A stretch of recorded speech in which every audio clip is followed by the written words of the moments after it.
tuna kan chief minister ina bill amen tura aron putlu hi apoi mo khop maya abekin mizo zinga thalai tamtak entrepreneurship lampanga kalanom to ani tin bultan na tur nei lo te pon lo om ve pal theya khang te tan khan mizoram sarkar hi guarantora atang theidon ani mase poisa limit kha om dona chu kan chief minister hian tuna hian in aron soi hong dona a purom to hle mai kan ngai thanga lang tuna hian Speaker, Sealing on Government Guarantees Amendment Act 2024 he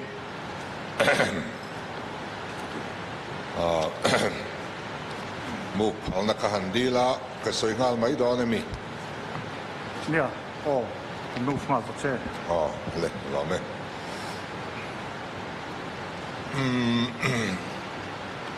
Hey kan sarkar hianin sang kazkwa samriat le pasaria dai to khan PSU kan nei te zit ko te mif ko te mam ko le dang te kha bultan na sum hi alo pe a tichuan capital share nen bul atran puya tin loan khami ba kha an mamo tura kha an pu ka khan garantora sarkar kha atang bokani kan PSU te hian hlotlin ngai theina turin khatilai kan sarkar khan ma alolak sak pui na sa ani hi ani chuang lawanga ama roju karilruwa Mizoram Development Bank rimanam deu tivel tu ka soi thiam dan mangin masai ni chuang lo ni ha chu karon soi ve mai ma ro su chu ti chung chuan kan PSU te hian thang duang theilova chairman sang te kan lo nei to loma tanem ngai takhian kanen kol lo nge ni asop chezok tu ate kan tang hialamani ti thei mai turin an than hi athua chu wang chuan sarkar garantora atang chungle abultan na apek chung khan le hian ba chhota zelani khatianga anlon te kha anru that lo chuan atoba sarkar bok khan garantora tran ta wangin arul sak angai thina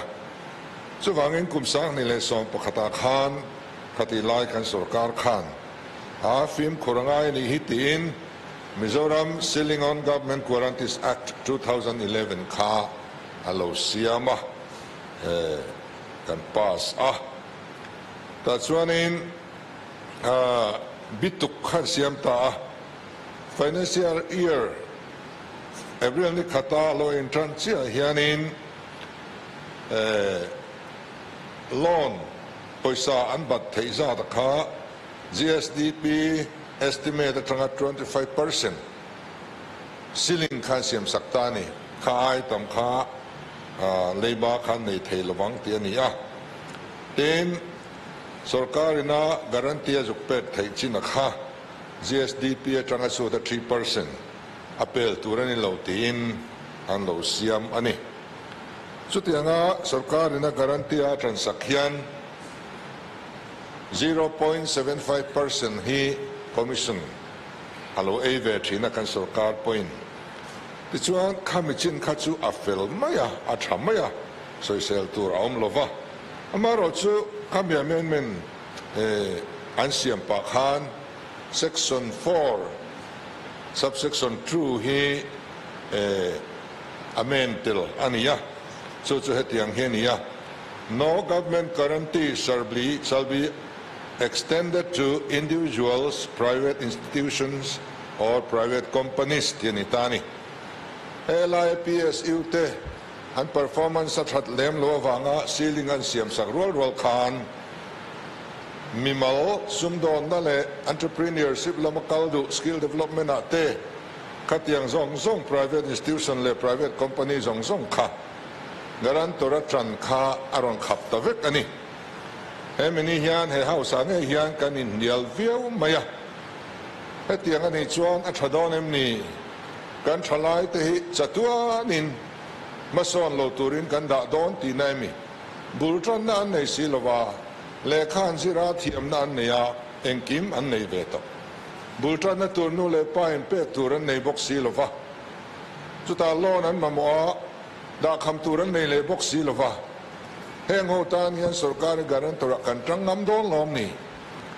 a thon poisa kan sem duania engat tinge thon point poisa kan sem du ni enga tinge rante adikreng tunlai thalai te hi thiam nan nei nga tol tuk abikin kema ang age group kumsom ni panga chang kumsom thum in kar ho pe hi chu tunlai thiam na mi artificial intelligence te in mang chang ka ya thil chi sang sang mani startup din thei tur ama ro chu poisa capital lama tle ma har sat na ne yang chi hi kan tam to ani ke pang ka shateu mai heng khang ho tan khanin tuna kan sarkar malak na tur hi awa han chadon em hi ke ti ani hetianga kan khap tat hetiang ni chuan kan thalai te tan din chuan a kong om don lova kan ram contractor lian zong zong namdamin anron tianga anwaya sub contract kan in chuanga chu kan chan to kan i don ani tin kan in niala keima trong kam ngai po kala hrenga en tiknia moni chuan hetiang ti theina din huna kan la ding ve ngai ni chuan hei kan siam thaleang ka ti ni record ta lom ve kan ni damn record ta la vek tuna siam tha thei din huna adinga ti chuan aron tingal vaina hian pathian le mi pui te zara he dan siam tha thei din huna hian kan loading ta a kan in tiamang nge in hei siam that kan ron rot ta a tu na ka chia rakha ti dang lam chuang lovin Nuai te khan proviso tlar di khalek kan chun zom don ni chumi belte ma ya chu vaina amendment karon putlu hian ya chu hei hian ni provided that on merit the government may decide to grant guarantee to individuals, private institutions or private companies ti zong hi ibelang uti hi vaina kan ron rot ani ti chuan adang zong zong angai om thovin amaro chu mimal emo company mal emo loan ladu te tan khan amirit azirin kan sarkari garantora tangve theiro se kan ti ta a loan la tur chuan ZPM ni ngai lo MNF ni po ngai lo congress ni po ngai lo kha mishringa emo a company emo kha potential ne ya an thiama an hlotling ngei don ani ti road map te tiang project proposal submit angamo khatia ati thei kha chuanin khang ho tan khanin loan la kha chu harasa don lo potential nei thadai thiama ngai don tu na hian hei kan mamo em ngal na oma hei han holding policy kan kalpui me ka kan launch thei trip to chu ta chuan nuai som nga chin loan la du tan kan sarkari garantora kan trang duani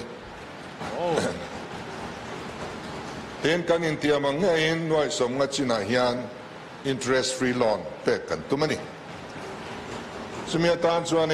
in bua sai na kan pei deu vek to chunga tan ti chuan in kan mang hal du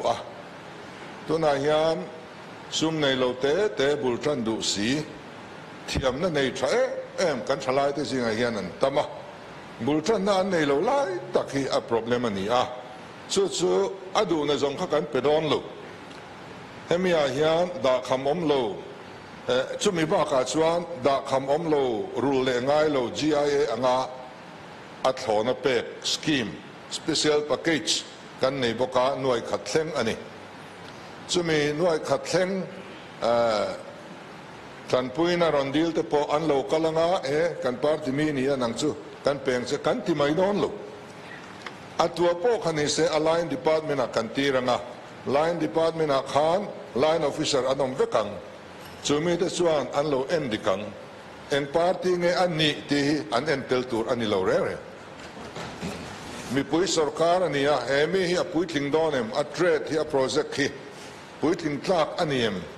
amma hi tran pui tlak aniem ti chia kha anon en dikanga chumi te na anron recommend chau chu kan pe don ani